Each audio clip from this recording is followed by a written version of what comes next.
Hey everyone, welcome to Miss Amy's Favorite Things. I'm Amy Eversole, the Adult Services Librarian here at the Perry County Public Library, and today we're going to make Southern Peach Cobbler. What you're going to need for this is about 8 medium peaches, or you can probably do about 6 large peaches.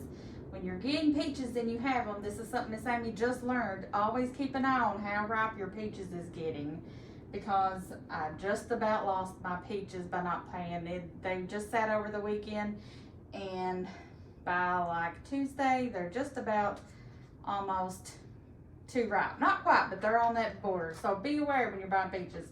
But you're going to need about 6 to 8 peaches. You're going to need some white sugar, brown sugar, cinnamon, nutmeg. You're going to need some cornstarch. You're going to need all-purpose flour. You're going to need kosher salt, some baking powder, and you're going to need 12 tablespoons of butter, chilled and grated, and a half a cup of boiling water for this project. And so you'll need a couple of bowls and some measuring cups and spoons. So the first thing you want to do is you want to do your butter to get it grated and chilled. If you're going to grate your butter, I recommend that you probably can freeze it and then sit it out. It makes it easier to grate.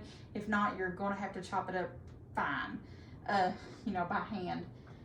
So then once you get that, you're going to preheat your oven to 425, and you're going to have I think it's like a 13 by 9 pan, and you're going to cut your peaches up into small, wedges or in chunk size.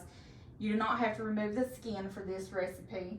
Once you get that, you're going to take 1/4 of a cup of your white sugar, 1/4 of a cup of your brown sugar, 1/4 a teaspoon of cinnamon, 1/8 of a teaspoon of nutmeg, and once you do that, you also need lemon juice. I'm sorry, I did not say that, but you take about, I think it's a teaspoon of lemon juice, and you go over your peaches, and then you add in your sugar, your brown sugar, and you mix that all until it's coated, and then you put it in your pan that you're going to be putting in the oven. My oven's preheated, so I'm going to stick this in the oven for 10 minutes.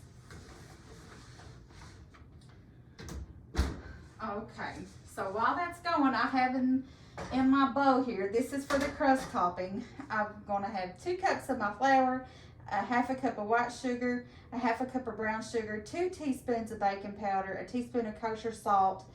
My butter is still chilling, and you have to have a cup of boiling water. So right now I'm just going to be mixing and whisking up together my dry ingredients, and then I'm going to add a cup of water and my butter, and you want to do it until there's still some clumps of butter that's left, and you're going to do it until it's just combined. So when that comes out of the oven and this gets ready to go on top, I'll show you the next step. Okay, we're back. Here is my mixture all combined. Now I'm going to take my cookie scoop, and I'm going to drop it in little spoonfuls over the top of my peaches that have come out of the oven after 10 minutes.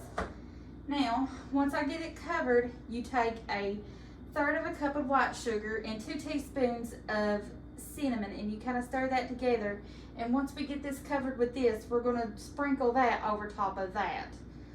So just before it goes in the oven, I will show you what that looks like. Okay, we're back. I've got my topping on here, plus my sugar and cinnamon mixture. Now I'm just going to stick this in our oven for 28 to 30 minutes. Before you take it out, just insert a toothpick and make sure it comes back out clean, and that's when you know it's done.